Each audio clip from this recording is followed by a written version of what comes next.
Hello বন্ধুরা, কেমন আছো সবাই? দেখো, পেঁয়াজ, কাঁচা লঙ্কা, টমেটো, রসুন আর শুকনো লঙ্কা নিয়েছি। এখানে আলু আর পেঁপে কুচি করে কেটে নিয়েছি। এখন জিরে, রসুন আর শুকনো লঙ্কা বেটে নিব। তারপর কড়াই গরম করে তাতে তেল দিয়ে দিব।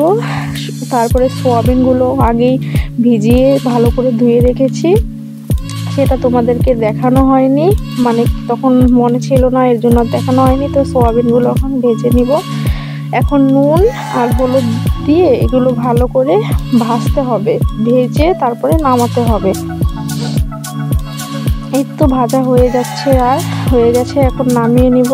নামিয়ে আবার কড়াইটা বসিয়ে দিয়ে একটু তেল গরম করে নিয়ে আলুগুলো ভেজে নিব।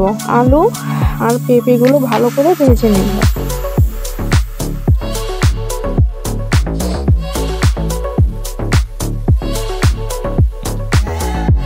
এখন আলু আর পেঁপেগুলো দিয়ে দিলাম। এখন ভাজবো ভালো করে একটু।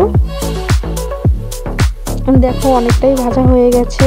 একদম লাল লাল করে ভেজে নামাতে হবে। তারপর সেই তেলে একটু জিরে আর একটা তেজপাতা ফোড়ন দিয়ে তাতে কেটে রাখা পেঁয়াজগুলো দিয়ে দিব। পেঁয়াজগুলো দিয়ে ভালো করে একটু ভেজে একটু ভাজা ভাজা হবে, তখনই বেটে রাখা মশলাগুলো দিয়ে দিব। মশলাগুলো দিয়ে ভালো করে একটু কষাতে হবে।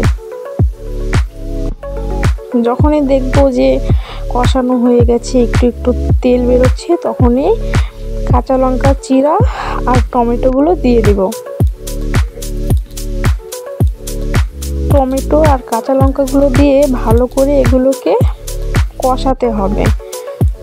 ভালো করে কষাতে কষাতে একটু নুন আর একটু হলুদ দিয়ে দেব।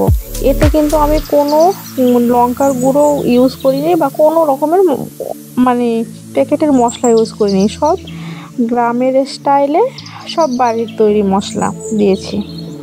দেখো, তেল ছাড়তে শুরু করেছে, কিন্তু এখনও কষানো হয়নি। ভালো করে কষানো হয়ে গেছে। এখন জল দিয়ে দেব পরিমাণ মতো। জল দিয়ে একটু টাইম ফুটাবো। আলুগুলো যখন ভেজেছি তখনই সিদ্ধ হয়ে গেছে আর কি, বেশি ফোটাতে হবে না। আলুগুলো দিয়েছি। আলুগুলো এখন ভালো করে একটু কষিয়ে নিব।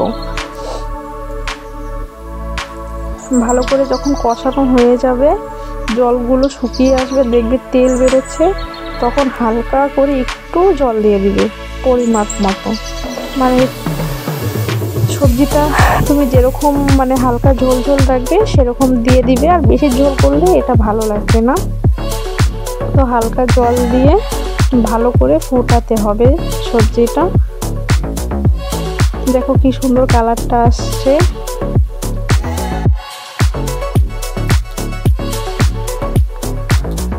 দেখো, এখন মানে খুব ভালো করে ফোটানো হয়ে গেছে। এখন আমি ভেজে রাখা সোয়াবিনগুলো এখানে দিয়ে দিব। সোয়াবিনগুলো দিয়ে একটু ধনেপাতা কুচি দিয়ে নামিয়ে নিব। একদম 5 স্টার হোটেলের রেসিপি হয়ে গেছে। খুব টেস্টি খেতে, আপনারাও বানিয়ে খেয়ে দেখুন। খুব টেস্ট লাগবে। আর ভিডিওটা ভালো লাগলে লাইক, কমেন্ট, শেয়ার, আর চ্যানেলে নতুন হলে একটা সাবস্ক্রাইব করে দেবে। টাটা, আমি এখন খাই, তোমরা লাইক করো। বাই, দেখা হবে নেক্সট